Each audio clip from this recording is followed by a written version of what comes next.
The idea of Manny Pacquiao fighting Golovkin is a sick joke.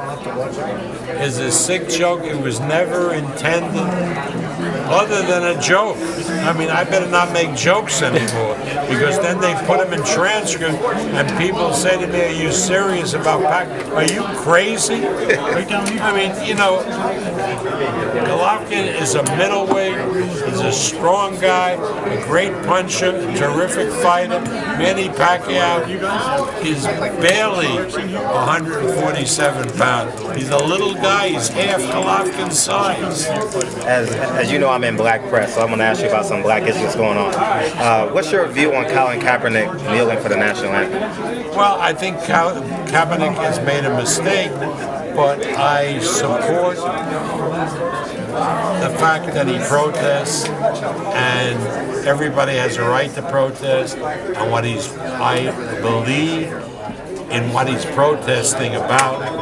I wouldn't have chosen that way to protest, but I can't fault Kaepernick. Did you hear Floyd Mayweather's comments when he says Colin Kaepernick needs to worry about the starting job as opposed to fighting for what he believes in? I don't know. What did he say? Floyd Mayweather said Colin Kaepernick needs to worry about being a starting quarterback as opposed to fighting for what he believes in. I don't know why he would say that.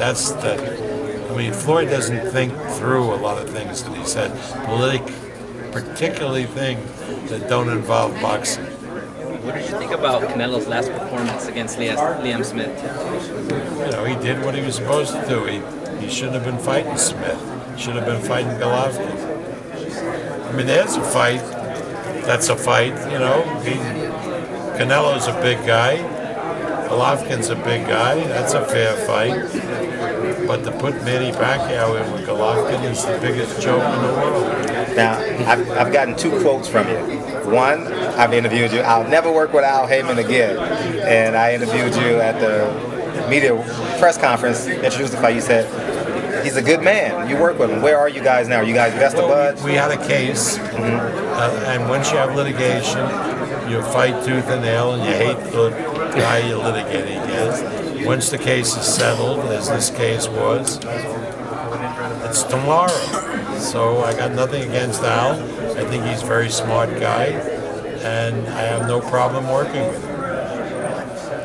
Where does that lead to, Bob? When are we going to see I think we've seen maybe one match with you guys. Are we going to see that more frequently, or just not making sense right now to make a fight together? Well, it depends. I mean, we're talking right now about a match with one of his fighters against a top-ranked fighter. Let's see if it happens. But you know, we are open to work with anybody. It's stupid not to. Now, you don't want to work with somebody that there's litigation, because that's different. But once there's no litigation, why wouldn't you work with anybody? I mean, King and I were always at each other's throats, but yet we did business together. Spoke to Brandon Rios today. He said that his lawyer told him he's officially a free agent, Bob. That is correct. Brandon was a great fighter for a top rank. We enjoyed promoting him. His contract is over, and he's a free agent. And we wish him well. Are you surprised he continued fighting? He announced retirement in the ring. Now he's continuing his career. That's a question that you have to really direct to Brandon Rios. I mean, I'm going to be 85. I'm not retired. So, you know, Brandon, if he wants to retire, not retire, that's up to him. How about a big spring card? Top rank versus PBC. I mean, yeah. Young fighters. If the fights are worth making. The problem then, when you do it that way, is the argument that everybody looks for an edge. So it's better off to do one-offs. Okay. Danny Garcia, Keith Thurman.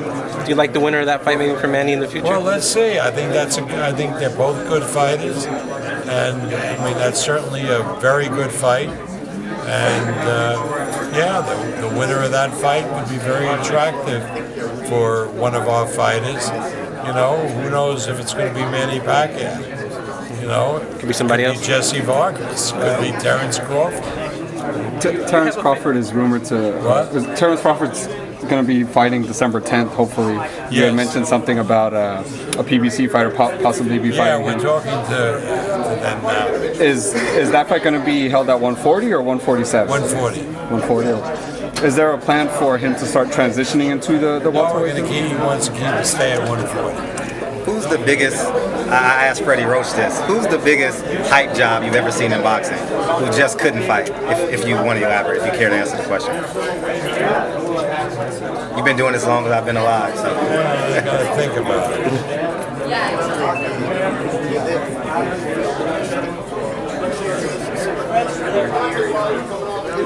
You know, that's a bad question because a lot of guys have ability or have traces of ability, and yet they don't follow through and they destroy their careers.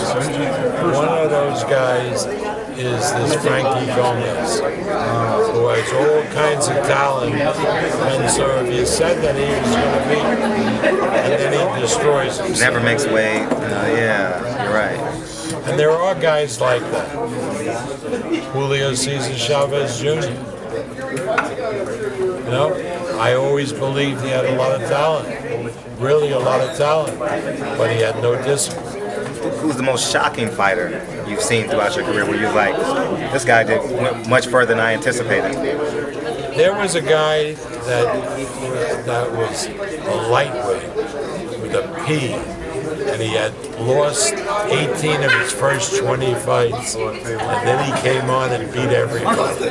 He fought Rafael Ruelas, a hell of a fight. Well, I don't know, what was his name? Fred. The guy, a black kid who was a lightweight, who lost like 18 of his first 20 fights, and then came on like a mad. Yeah, I don't know. I know the story. The guy who fought Ruelas. How did they sanction that fight? No, because by that time. By that time, he had turned it around. Oh, okay, Leave okay. right now. Wow. That's Ask a tough. Freddie about the Lomachenko That was fight. that was the most amazing. Okay.